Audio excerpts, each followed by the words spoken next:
Hi.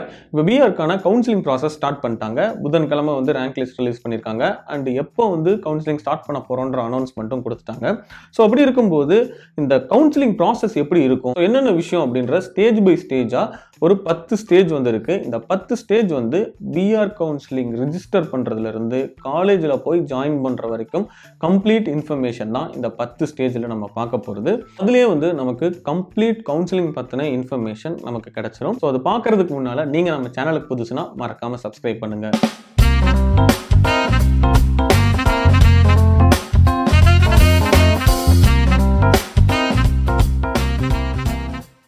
வந்து counselling ப்ராசஸ்க்கான இந்த 10 stage. So counselling நம்ம அப்ளை பண்ணுறதுலேருந்து காலேஜில் போய் ஜாயின் பண்ணுற வரைக்குமான இன்ஃபர்மேஷன் எல்லாமே இந்த 10 ஸ்டேஜில் தான் இருக்குது. ஸோ இதில் ஃபர்ஸ்ட் ஒன் என்ன அப்படின்னா, இது ஒவ்வொரு ஸ்டேஜையும் நம்ம டீட்டெயிலாக பார்ப்போம். ஃபர்ஸ்ட் என்னென்ன ஸ்டேஜ் என்னென்ன அப்படின்றத நம்ம பார்ப்போம். ஸோ ஃபர்ஸ்ட் ஸ்டேஜ் வந்து ரிஜிஸ்ட்ரேஷன், அண்ட் செகண்ட் ஸ்டேஜ் வந்து certificate verification, and third stage வந்து publication of rank list and merit list. இப்போ ரீசெண்டாக புதன்கிழமை கூட அதை வந்து ரிலீஸ் பண்ணியிருந்தாங்கல்ல. அண்ட் ஃபோர்த் ஸ்டேஜ் வந்து பேமெண்ட் ஆஃப் இனிஷியல் டெபாசிட், எதுக்காக நம்ம பே பண்ணணும் அப்படின்றது, அந்த இனிஷியல் டெபாசிட்னா என்ன அப்படின்றது நம்ம டீட்டெயிலாக பார்ப்போம். அண்ட் ஃபிஃப்த் ஸ்டேஜ் வந்து add and remove choice, like வந்து சாய்ஸ் ஃபில்லிங், காலேஜ் வந்து நம்ம சாய்ஸ் ஃபில்லிங் பண்ணுறோம்ல, ஸோ அது. அண்ட் சிக்ஸ்த் ஸ்டேஜ் வந்து சாய்ஸ் லாக்கிங், நம்ம எந்த காலேஜை வந்து சூஸ் பண்ணியிருக்கோமோ அதை எப்படி நம்ம லாக் பண்ணணும் அப்படின்றது வந்து சிக்ஸ்த் ஸ்டேஜில். அண்ட் செவன்த் ஸ்டேஜ் வந்து டெம்பரவரியாக இப்போதைக்கு வந்து சீட் அலாட்மெண்ட் எப்படி பண்ணணும். அண்ட் எயித்து ஸ்டேஜ் அந்த சீட்டை எப்படி நம்ம கன்ஃபார்ம் பண்ணணும். நைன்த் ஸ்டேஜ் ஃபைனலாக சீட் அலாட்மெண்ட், இப்போ இந்த காலேஜ் தான் நான் போகிறேன் அப்படிங்கும்போது அந்த காலேஜ்க்கு எப்படி நம்ம சீட் அலாட் பண்ணணும் அப்படின்றதையும். அண்டு 10th ஸ்டேஜ் இது வந்து அந்த காலேஜில் போய் நம்ம எப்படி ரிப்போர்ட் பண்ணணும், ரிப்போர்ட்டிங் எப்படி நம்ம ரிப்போர்ட் பண்ணணுன்ற இன்ஃபர்மேஷன் தான் இந்த 10 ஸ்டேஜ்லேயுமே இருக்குது. ஸோ இதில் ஃபஸ்ட்டு ஸ்டேஜ் என்ன அப்படின்றத பார்த்தீங்கன்னா ரிஜிஸ்ட்ரேஷன். இது வந்து நம்ம ஆல்ரெடி பண்ணியிருந்தோம், ஸோ நம்ம எல்லாருக்குமே தெரியும். And second stage certificate verification. இது வந்து நம்மளோட 10th 12th mark sheet, TC, community certificate, அப்புறம் ஸ்பெஷல் ரிசர்வேஷனாக இருந்துச்சுன்னா அது. ஸோ இந்த மாதிரி நம்ம சர்டிஃபிகேட் ஏதாவது நம்ம கொடுத்துருந்துருப்போம்ல, ஸோ அந்த சர்டிஃபிகேட்டை வெரிஃபை பண்ணுறது தான் second stage. And third stage வந்து publication of merit and rank list. ஆக்சுவலாக இப்போ ரீசெண்டாக புதன்கிழமை ரிலீஸ் ஆச்சுல merit list and rank list, so அதுதான். And third stage merit list and rank list, இதை எப்படி நம்ம வந்து செக் பண்ணணும் அப்படின்னா www.tneaonline.in இந்த வெப்சைட்குள்ளே போனீங்கன்னா நம்ம அதை செக் பண்ணிக்கலாம். அண்ட் இதில் வந்து இப்போ மெரிட் லிஸ்ட்லேயோ ரேங்க் லிஸ்ட்லேயோ உங்களுக்கு வந்து ஏதாவது ஒரு அப்ஜெக்ஷன் இருக்குது அப்படின்னா அதை 1 வீக்குள்ளே நம்ம ரைஸ் பண்ணணும். அது எப்படி ரைஸ் பண்ணலாம் அப்படின்னு பார்த்தீங்கன்னா, நம்ம டைரெக்டாக ஆஃபீஸை இல்லைன்னா வந்து செக்ரட்டரியை நம்ம காண்டாக்ட் பண்ணலாம். ஸோ காண்டாக்ட் பண்ணி நம்ம அதை வந்து அப்ஜெக்ஷனை ரைஸ் பண்ணலாம். இந்த ஃபோர்த் ஒன்று வந்து இனிஷியல் பேமெண்ட். இந்த இனிஷியல் பேமெண்ட் என்ன அப்படின்னு பார்த்தீங்கன்னா, இது வந்து அடுத்த ஸ்டெப்புக்கு கொண்டு போகிற, அடுத்த ஸ்டேஜுக்கு கொண்டு போகிறதுக்கு. லைக் வந்து பார்த்தீங்கன்னா அடுத்ததாக வந்து சாய்ஸ் ஃபில்லிங், அதாவது நம்ம எந்த காலேஜ் வந்து பிக் பண்ண போகிறோம் அப்படின்றதுக்கு. ஸோ அதனால் நம்ம அந்த சாய்ஸ் ஃபில்லிங் பார்ட்டிசிபேட் பண்ணணும்னா நம்ம கண்டிப்பாக வந்து இனிஷியல் பேமெண்ட் பண்ணணும் அப்படின்றத இங்கே மென்ஷன் பண்ணியிருக்கிறாங்க. ஸோ இப்போ நிறைய பேருக்கு டவுட் வரும், ஏன்னா இது வந்து எத்தனை ரவுண்ட் போகுது, இப்போ நான் வந்து கம்மியான மார்க் எடுத்திருப்பேன் அப்படிங்கும்போது இந்த இடத்துல நான் இந்த அமௌண்ட்டை பே பண்ணுறேன். ஏன்னா பார்த்தீங்கன்னா ஏன்னா ஜென்ரலுக்கு பார்த்தீங்கன்னா 5,000 அண்ட் எஸ்சி, எஸ்சிஏ, எஸ்டி இந்த கம்யூனிட்டி கேட்டகரிக்கு எல்லாமே வந்து 1000 rupees வந்து பே பண்ணுற மாதிரி இந்த இனிஷியல் பேமெண்ட் போட்டிருக்குது. ஸோ அப்படி இருக்கும்போது இந்த எத்தனை ரவுண்டு வந்து கண்டக்ட் பண்ணுவாங்க, நான் எடுத்த மார்க் வந்து கொஞ்சம் லோவாக இருக்குது, ஸோ எனக்கு இது கிடைக்குமா, இதையும் நான் பே பண்ணி வேஸ்ட்டாக போயிடுமா அப்படின்னு நீங்கள் நினச்சிங்கன்னா, இதில் வந்து 4 ரவுண்டு வந்து கவுன்சிலிங்கில் நடக்கும். அதாவது ஒரு ரவுண்டில் நமக்கு கிடைக்கலன்னா அடுத்த ரவுண்டுன்னு 4 ரவுண்டு வந்து நம்ம பார்ட்டிசிபேட் பண்ணலாம். 4 ரவுண்டுலேயும் நமக்கு காலேஜ் கிடைக்கலன்னா இந்த அமௌண்ட் வந்து நமக்கு ரீஃபண்ட் ஆயிரும் அப்படின்றதையும் இதில் மென்ஷன் பண்ணியிருக்காங்க. ஸோ இந்த அமௌண்ட்டை வந்து நம்ம ஆன்லைன்லேயும் பே பண்ணலாம், இல்லைன்னா டிடியாகவும் நம்ம பே பண்ணலாம். சாய்ஸ் ஃபில்லிங் எப்படி பண்ணணும்னு பார்த்தீங்கன்னா, டிஎன்ஏ அவங்களோட அஃபிஷியல் வெப்சைட்டில் போய்க்கணும். ஸோ அதில் வந்து ஆப்ஷன் அப்படின்றத கிளிக் பண்ணிங்க அப்படின்னா உங்களுக்கு ஆட் சாய்ஸ் அப்படின்றத வந்து இண்டிகேட் ஆகும். ஸோ அதில் வந்து உங்களுக்கு உங்களோட மார்க் ரேங்க் லிஸ்ட்டுக்கு ஏற்ற மாதிரி list of colleges and courses, அதோட லொக்கேஷன், எத்தனை சீட் வந்து அங்கே இருக்குது அப்படின்றத வந்து உங்களுக்கு காட்டும். ஸோ அதில் வந்து காலேஜஸ் நீங்கள் எக்ஸ்ட்ராவாக ஆட் பண்ணிகிட்டே போகணும் அப்படின்னா ஆட் அப்படின்ற ஆப்ஷனை வந்து நீங்கள் கிளிக் பண்ணிங்கன்னா அடுத்தடுத்த காலேஜஸ் வந்து நீங்கள் சூஸ் பண்ண முடியும். ஸோ ஆக்சுவலாக இதில் வந்து லிமிட் இல்லை அப்படின்னு நான் நினைக்கிறேன், எனக்கு சரியாக தெரியல. நான் நினச்சேன் ஒரு 3 தான் இருக்கும் அப்படின்னு நான் கேள்விப்பட்டேன். பட் இதில் வந்து அந்த மாதிரி எதுவும் மென்ஷன் பண்ணல. 3 காலேஜ் தான் நம்மளால் செலக்ட் பண்ண முடியும் அப்படின்னு நான் நினச்சேன். பட் இதில் அந்த மாதிரி எதுவும் மென்ஷன் பண்ணல, லிமிட் இல்லைன்னு தான் நினைக்கிறேன். ஸோ உள்ளே போய் பார்த்தா தான் தெரியும். பட் மோர் தென் 3 தான் இருக்கும் கண்டிப்பாக. அந்த மாதிரி காலேஜஸ் வந்து நம்ம செலக்ட் பண்ணிக்கணும். அண்ட் எவ்வளோ காலேஜஸ் நம்ம செலக்ட் பண்ணியிருக்கோம், நம்ம என்ன செலக்ட் பண்ணியிருக்கோம் அப்படின்றத பார்க்குறதுக்கு மை சாய்ஸஸ் அப்படின்னு சொல்லி ஒரு ஆப்ஷன் இருக்கும். அதை கிளிக் பண்ணிங்கன்னா அதில் வந்து ஃபஸ்ட்டு ப்ரிஃபரன்ஸ் செகண்ட் ப்ரிஃபரன்ஸ் எல்லாத்தையுமே வந்து நம்மளால் ஷஃபல் பண்ணிக்க முடியும், லைக் வந்து சேஞ்ச் பண்ணிக்க முடியும். ஸோ அதையும் நம்ம வந்து ஒரு தடவை செக் பண்ணிக்கணும். போக வந்து லொக்கேஷன் ப்ரிஃபரன்ஸு, அப்புறம் வந்து காலேஜ் ரெப்புடேஷன், இந்த மாதிரிலாம் பார்த்து நம்மளால் வந்து சாய்ஸ் ஃபில்லிங் பண்ண முடியும். And choice locking. So once college எல்லாத்தையுமே செலக்ட் பண்ணதுக்கப்புறம் நம்ம வந்து லாக் பண்ணணும். ஸோ அதாவது choice locking 6th step. So அதில் வந்து பார்த்தீங்கன்னா இப்போ இவ்வளோ காலேஜஸ் நீங்கள் ஒரு செட் ஆஃப் காலேஜஸ் வந்து செலக்ட் பண்ணியிருப்பீங்க. ஸோ அது எல்லாத்தையும் நான் வந்து இந்த ரவுண்டுக்கு செலக்ட் பண்ணுறேன் அப்படின்னு சொல்லி கிராஸ் செக் பண்ணிக்கணும். ஒரு தடவை செக் பண்ணிவிட்டு நீங்கள் வந்து சாய்ஸ் லாக் பண்ணலாம். அது எப்படி பண்ணணும் அப்படின்னு பார்த்தீங்கன்னா, மை சாய்ஸஸ்குள்ளே போயிட்டு சொன்ன மாதிரி நீங்கள் எந்தெந்த காலேஜெல்லாம் செலக்ட் பண்ணியிருக்கீங்க அப்படின்றது வரும். ஸோ அதில் வந்து நெக்ஸ்ட் கொடுக்கணும். நெக்ஸ்ட் கொடுத்ததுக்கப்புறம் அங்கே வந்து ஒரு பாக்ஸ் இருக்கும், அதை வந்து நம்ம டிக் பண்ணணும், லைக் செக் பாக்ஸ் மாதிரி. ஸோ அதில் என்ன இருக்குது அப்படின்னா, I have completed adding my preferential choice and hence lock my choices. அதாவது இந்த காலேஜஸ் எல்லாத்தையும் நான் சூஸ் பண்ணியிருக்கேன், இதை வந்து நான் லாக் பண்ணணும் அப்படின்னு நீங்கள் கொடுத்தீங்கன்னா உங்களோட மொபைல் நம்பருக்கு ஒரு ஓடிபி மெசேஜ் வரும். ஸோ அந்த ஓடிபியை நீங்கள் டைப் பண்ணிவிட்டு லாக் சாய்ஸ் அப்படின்ற பட்டனை நீங்கள் கிளிக் பண்ணிங்கன்னா உங்கள் சாய்ஸஸ் எல்லாமே லாக் ஆகிடும். ஸோ அடுத்ததான் வந்து 7th ஸ்டெப். இது வந்து டெம்பரவரியாக சீட் எப்படி லாக் பண்ணுறது அப்படின்றது.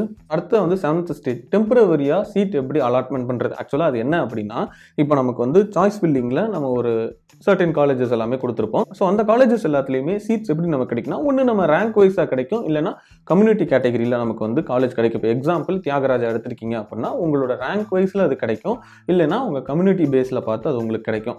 ஸோ அதுதான் இப்போதைக்கு உங்களுக்கு வந்து விஷனில் வர்றது, இப்போதைக்கு விசிபிள் ஆகிறது தான் டெம்பரவரியாக சீட் அலாட்மெண்ட் பண்ணுறது அப்படின்றது. இப்போ ஒரு காலேஜ் எக்ஸாம்பிள், நீங்கள் ஒரு 310 கட் ஆஃப் வச்சுருக்கீங்க, உங்களுக்கு வந்து தியாகராஜா யூனிவர்சிட்டியில் வந்து சீட் கிடச்சிருக்குன்னு சொல்லி கவுன்சிலிங்கில் உங்களுக்கு காட்டுதுன்னா அதுதான் வந்து டெம்பரவரியாக சீட் அலாட் பண்ணியிருக்காங்க. உங்களுக்கு இப்போதைக்கு டெம்பரவரியாக அங்கே சீட் அலாட் பண்ணியிருக்காங்க. உங்களுக்கு என்னென்ன காலேஜஸ் காட்டுதோ அந்த எல்லா காலேஜஸ்லேயும் உங்களுக்கு டெம்பரவரியாக சீட் வந்து அலாட் பண்ணியிருக்காங்க. அதுதான் 7th ஸ்டேஜில் சொல்கிறாங்க.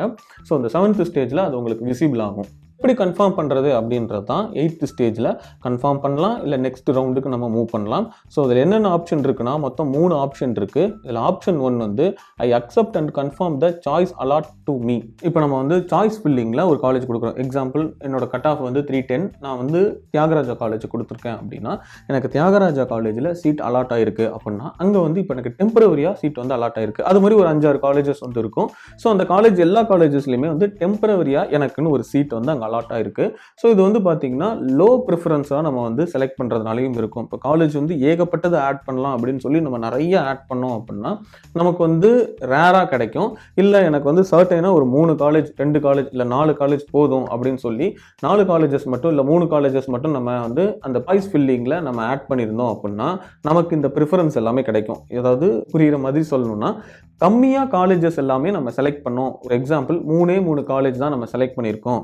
தியாகராஜா காலேஜ், ஊட்டி மெகைன்ஸ் காலேஜ், திருச்சி கேர் காலேஜ். இது ஜஸ்ட் நான் வந்து ஒரு ஃப்ளோவில் சொல்கிறேன்.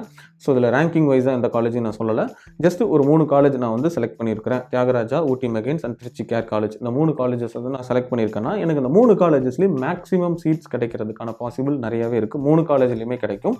பட் இல்லை, இதை விட்டுட்டு நான் வந்து ஒரு 5-6 காலேஜஸ் எக்ஸ்ட்ராவாக இருக்கிற இன்னும் ஒரு 5-6 காலேஜஸ் நான் வந்து ஆட் பண்ணுறேன் அப்படிங்கும்போது எனக்கு 2-3 காலேஜஸில் வந்து சீட்ஸ் கிடைக்காம கூட போகலாம். ஸோ அதுதான் வந்து இதில் மென்ஷன் பண்ணியிருக்கிறாங்க. அப்படி இருக்கும்போது அந்த கிடைச்ச சீட்ஸை எப்படி வந்து கன்ஃபார்ம் பண்ணுறது, அண்ட் அதுக்கு ஒரு 3 ஆப்ஷன் வச்சுருக்காங்க. ஃபர்ஸ்ட் ஆப்ஷன் என்னென்னா, I accept and confirm the choice allot to me. அப்படின்னா இப்போ எனக்கு வந்து இந்த சாய்ஸ் கொடுத்துருக்கீங்க. எக்ஸாம்பிள், நான் ஒரு 3 காலேஜ் செலக்ட் பண்ணியிருந்தேன்ல, தியாகராஜா, மெகைன்ஸ் அண்டு கேர், இந்த 3 காலேஜ் வந்து நான் செலக்ட் பண்ணியிருக்கேன். ஸோ இந்த 3 காலேஜ்லேயுமே எனக்கு சீட் கொடுத்துருக்குறாங்க. ஸோ நான் இதை வந்து அக்செப்ட் பண்ணுறேன் அப்படின்னா எனக்கு வந்து நெக்ஸ்ட்டு இன்னொரு ரவுண்டும் போகும். இந்த ஆப்ஷன் நம்ம கொடுத்தோம் அப்படின்னா நமக்கு இன்னொரு ரவுண்டு போகும். அதாவது இப்போ நமக்கு இந்த 3 காலேஜஸில் சீட் இருக்குல்ல, ஸோ இந்த சீட் அப்படியே தான் இருக்கும். அது போக வந்து நம்ம அடுத்த ரவுண்டுக்கு மூவ் ஆகும். ஸோ டோட்டல் வந்து 4 ரவுண்டுன்னு சொல்லியிருந்தோம். செகண்ட் ரவுண்டுக்கு நம்ம போவோம். அதில் வந்து இதோட ஹையர் அண்ணா யூனிவர்சிட்டி நமக்கு கிடைக்கிறதுக்கான பாசிபிள் வந்து இருக்குது. இன்கேஸ் நமக்கு அந்த செகண்ட் ரவுண்டில் அந்த அண்ணா யூனிவர்சிட்டி கிடைக்கல, அதை விட ஹையரான காலேஜ் வந்து நமக்கு கிடைக்கல அப்படின்னா நமக்கு வந்து இந்த ஃபஸ்ட் ஆப்ஷன் நமக்கு வந்து ஃபஸ்ட்டு ரவுண்டில் வந்து கொஞ்சம் குழப்புற மாதிரி இருக்கும். லைட்டாக அண்டர்ஸ்டாண்ட் பண்ணிங்கன்னா உங்களுக்கு புரிய ஆரம்பிச்சிடும். இந்த ஃபஸ்ட் ஆப்ஷன் என்னென்னா, நான் வந்து இந்த விஷயத்தை அக்செப்ட் பண்ணுறேன், எனக்கு நீங்கள் கொடுத்த அலாட்மெண்ட்டை நான் அக்செப்ட் பண்ணுறேன் அப்படின்னு நம்ம இந்த ஆப்ஷன் கொடுக்குறோம். இதுக்கு என்ன அர்த்தம் அப்படின்னா, நம்ம வந்து கம்மியான காலேஜஸ் சூஸ் பண்ணியிருந்தோம். இப்போ நான் ஆல்ரெடி சொல்லியிருந்த மாதிரி தியாகராஜா, மெகைன்ஸ் அண்டு திருச்சி கேர், இந்த 3 காலேஜ் வந்து நான் செலக்ட் பண்ணியிருக்கேன். 3 காலேஜ்லேயுமே எனக்கு சீட் இருக்குது. அப்படிங்கும்போது இதை நான் அக்செப்ட் பண்ணுறேன் அப்படின்னு சொல்லிட்டு அந்த ஆப்ஷனை நம்ம கொடுத்தோம்னா நமக்கு அடுத்த ரவுண்டுக்கு நான் போக முடியும். அடுத்த ரவுண்ட், அதாவது நான் சொன்னேன்ல 4 ரவுண்ட்ஸ் வந்து கண்டக்ட் பண்ணுவாங்க. ஃபர்ஸ்ட் ரவுண்ட் ஷஃபல் மாதிரி தான். ஸோ ஃபர்ஸ்ட் ரவுண்டில் வந்து நிறைய பேர் அண்ணா யூனிவர்சிட்டி வேண்டான்னு சொல்லி ஒதுக்குவாங்க, வேற கோர்ஸ் பண்ணுறேன் அப்படின்னு சொல்லி போவாங்க. ஸோ அப்படி போகும்போது அவங்க வேணான்னு சொல்கிற சீட்ஸ் எல்லாம் செகண்ட் ரவுண்டில் ஷஃபல் ஆகும். ஸோ அவங்களுக்கு கீழே இருக்கிறவங்களுக்கு செகண்ட் ரவுண்டில் நமக்கு கிடைக்கும். ஸோ அப்படி இருக்கும்போது ஃபர்ஸ்ட் ரவுண்டில் எனக்கு இந்த 3 காலேஜும் கிடைச்சிருச்சு. ஸோ இந்த ஆப்ஷனை நான் கொடுக்குறேன், ஆப்ஷன் 1 நான் கொடுக்குறேன், I accept and confirm the choice allot to me, இந்த ஆப்ஷன் நான் கொடுக்குறேன் அப்படின்னா இந்த 3 காலேஜ் நான் ஆல்ரெடி ப்ரிஃபரன்ஸ் போட்டிருந்த 3 காலேஜ், தியாகராஜா, ஊட்டி மெகைன்ஸ், திருச்சிக்கேர், இந்த 3 காலேஜில் கிடைச்ச சீட்ஸ் எல்லாமே அப்படியே தான் இருக்கும் ஃபர்ஸ்ட் ரவுண்டில். செகண்ட் ரவுண்டுக்கு நான் பார்ட்டிசிபேட் ஆவேன். செகண்ட் ரவுண்டில் மேபி இதோட ஹையராக வந்து எனக்கு அண்ணா யூனிவர்சிட்டி சீட்ஸ் கிடைக்கலாம். இன்கேஸ் அது எனக்கு கிடைக்காம போயிடுச்சு, செகண்ட் ரவுண்டில் எனக்கு அங்கே சீட்ஸ் கிடைக்கல அப்படின்னா நான் திரும்ப ஃபர்ஸ்ட் ரவுண்டில் எனக்கு கிடைச்சிருந்த 3 காலேஜஸில் ஏதாவது ஒரு காலேஜஸோட சீட்டை நான் வந்து பிக் பண்ணிக்க முடியும். ஸோ அதுக்கு இந்த ஃபர்ஸ்ட் ஆப்ஷன் நம்ம கொடுக்கணும். இல்லை செகண்ட் ஆப்ஷன் வந்து என்னென்னா, I decline the current seat allotment and proceed to the next round. அப்படின்னா ஆப்ஷன் கொடுக்கறதுனால என்ன ஆகும் அப்படின்னு பார்த்தீங்கன்னா, நமக்கு வந்து ஃபர்ஸ்ட் ரவுண்டில் ஒரு 3 காலேஜோ எத்தனை காலேஜில் நமக்கு சீட்ஸ் இருக்கோ இது எல்லாமே நமக்கு வந்து டிக்ளைன் ஆயிரும். எந்த இடத்துலையுமே நமக்கு திரும்ப சீட் கிடைக்கவே கிடைக்காது. டைரெக்டாக செகண்ட் ரவுண்டுக்கு நம்ம போக ஆரம்பிப்போம். செகண்ட் ரவுண்டில் இன்னும் நமக்கு வந்து அதிகமாகி நமக்கு வந்து எக்ஸ்ட்ரா காலேஜஸ் வந்து நம்ம கிடைக்கிறதுக்கு வாய்ப்பு இருக்குது.